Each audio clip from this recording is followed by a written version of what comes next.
In this video, we will create an agent that answers support emails by looking at a Google Doc and answers them directly via email and sends an update to Slack. To get started, you can create a free account on noclick.com, and when you do, you will see this screen. If you don't, you can click on Workflows and click on New Workflow. I'll just go with the one I already have. Now we have to add an agent, and to do that, you can click on the plus button on the top right to add a node, which will open the flow helper view, and from here we can select different agents.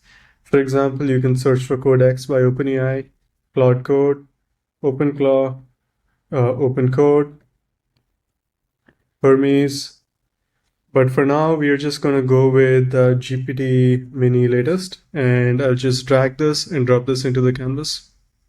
So we want this agent to be able to respond to queries that come to it over email, and for that we have to configure it. So to do that, I'm going to expand its config to full screen so that we can see more of what we have to do.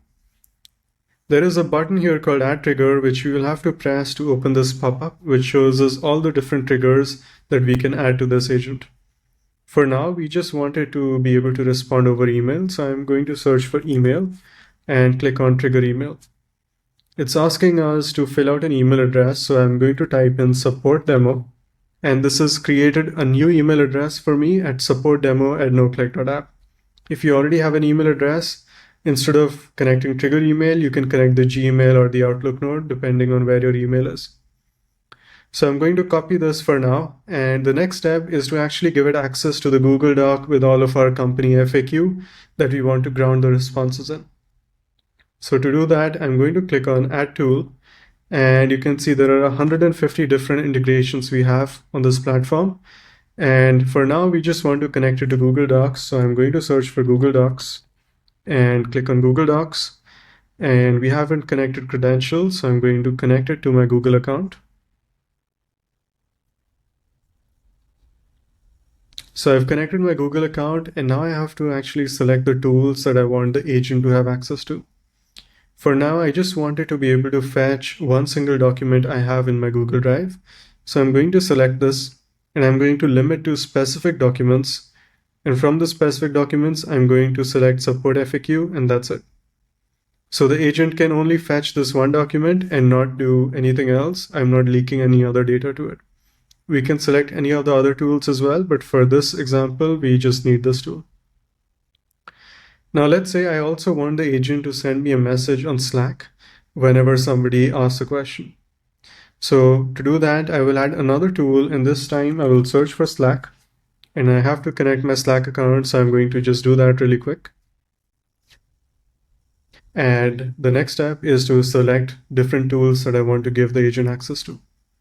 So I wanted to be able to send a message to a channel and update messages, and I'll give it access to a few more just so you can see how this works.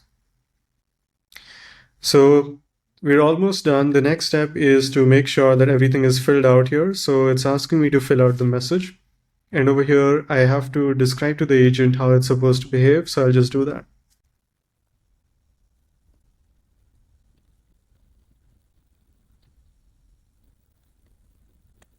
So these are the instructions I'm going to give it. I have told it to answer support questions via email and respond via email, and ground my responses in the FAQ doc, and also send a message to #general on Slack whenever we get a new email.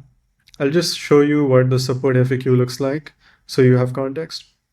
So I've added two questions for now. What are your working hours, and what's the best time to contact us? And I've said our working hours are 4 to 5 p.m. on February 29th. And the best time to contact is never. Don't contact us. So we'll see if the agent actually responds and grounds its responses in this doc. And that's pretty much it. One more thing to know is that right now it's using usage-based billing. So it's going to deduct your credits. If you don't want that to happen, you can always create a new credential, bring your own key, and all AI usage will be routed to your key. So that's pretty much it. Now we can go and actually test whether the workflow works and behaves as intended.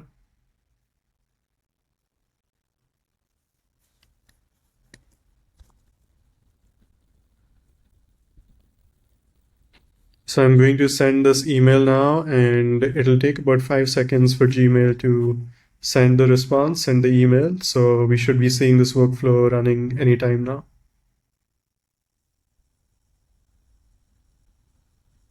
So it seems like the agent called 4 different tools, and it ran in about 10 seconds.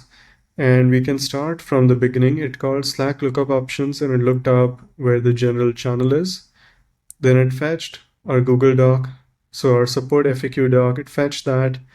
Then it sent a message to Slack, and it also sent an email reply. Let's look at the email reply. It's supposed to be thanks for reaching out. Our working hours are 4 to 5 p.m. on February 29th. The best time to contact us is don't contact us. Let's see if we actually got that.